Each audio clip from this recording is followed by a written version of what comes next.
Pessoal, então, na nossa aula de lançamento oblíquo, já vimos que no eixo vertical, a força resultante sobre a partícula é a força-peso, o movimento da partícula é um movimento uniformemente variado e nós utilizamos as equações do movimento uniformemente variado adaptada para a realidade do eixo vertical. E aí, vamos fazer a mesma análise para o movimento no eixo na horizontal. Você vê aqui, ó, nosso desenho continua o mesmo e eu continuo entendendo que no eixo horizontal eu não tenho nenhuma força atuando sobre a partícula, mesmo porque a gente está considerando que esse movimento acontece no vácuo. Se ele acontece no vácuo, ele não tem força de resistência do ar. Então eu entendo que na horizontal a força resultante sobre a partícula é zero. Então, nesse tipo de movimento, nós estamos na primeira lei de Newton. E a primeira lei, ela só compreende duas possibilidades.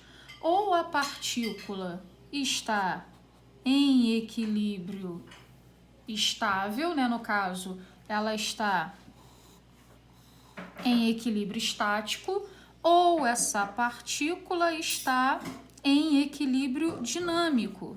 Nós já falamos sobre isso também.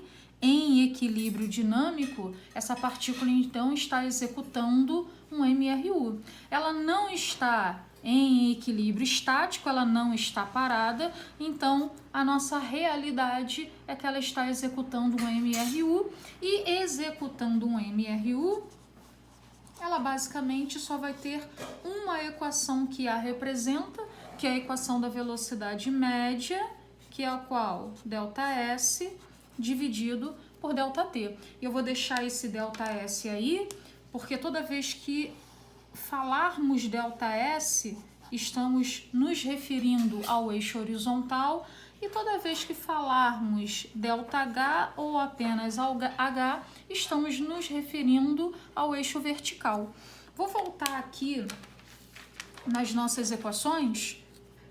Então, ó, eu tenho que no eixo vertical ele é representado pelo movimento uniformemente variado e eu tenho que no eixo horizontal ele é representado pelo movimento retilíneo uniforme. E aí, depois que nós já definimos isso, e isso também já tínhamos falado em lançamento horizontal, eu volto para o meu desenho principal. Essa velocidade aqui, V0, ela está representando o que para a gente? Ela representa a nossa velocidade de lançamento. Então, eu observo que a partícula foi lançada com velocidade V0 com ângulo θ, que não é nem 0 nem 90 graus. Já discutimos sobre isso. E essa velocidade aqui, quando eu vou observar o desenho, eu vou ver o seguinte: ela não pertence nem ao eixo vertical e nem ao eixo horizontal. Essa velocidade aqui é a velocidade de lançamento que está com esse ângulo θ. E aí, o que nós temos que fazer com essa velocidade para dar representatividade à vertical, para dar representatividade à horizontal? Nós temos que decompor essa velocidade.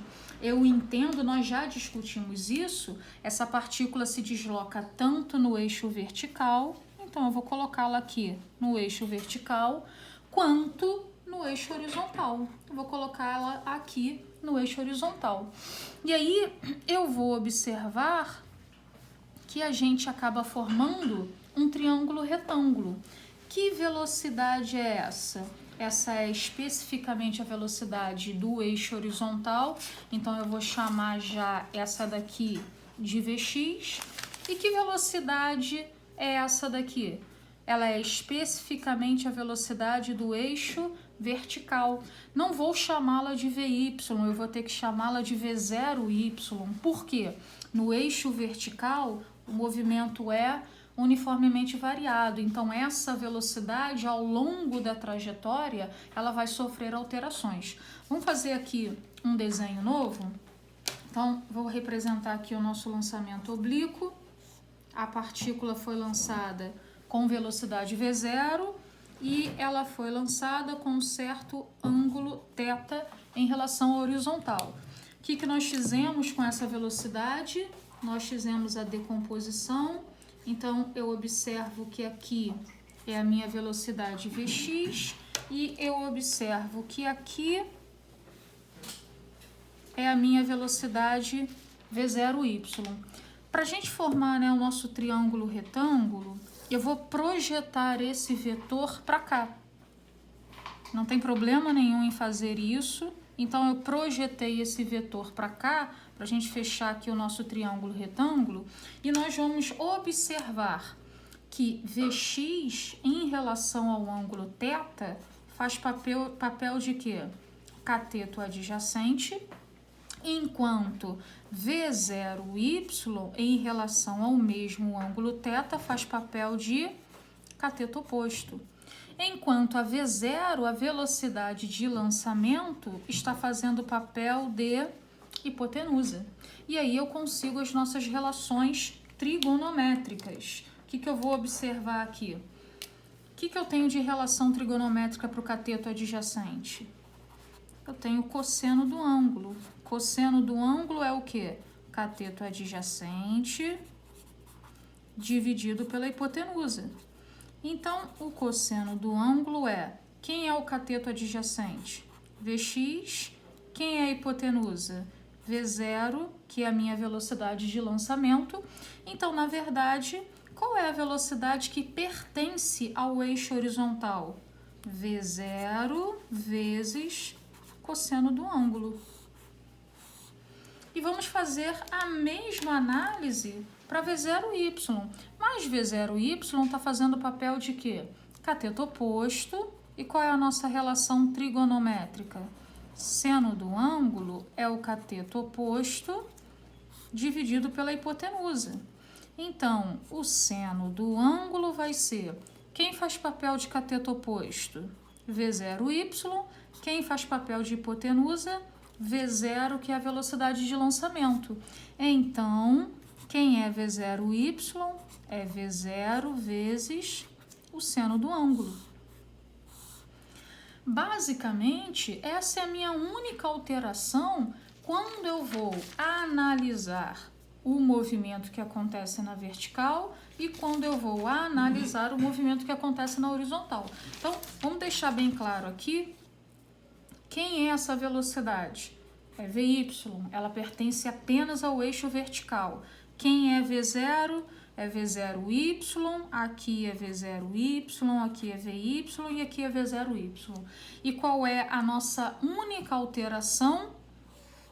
V0y é V0 vezes o seno do ângulo do lançamento. Quem é Vx? Vx é V0 vezes o cosseno do ângulo de lançamento. Já definido o que acontece no eixo vertical para o que acontece no eixo horizontal, eu preciso relacioná-los. Qual é a grandeza que liga o eixo vertical ao eixo horizontal? O que Galileu coloca? Os movimentos são independentes e simultâneos. Então, o que significa isso? O mesmo tempo que a partícula se desloca no eixo horizontal é o mesmo tempo que a partícula se desloca no eixo vertical. Essa é a grandeza que vai ligar um eixo ao outro. Tempo da horizontal é igual ao tempo da vertical.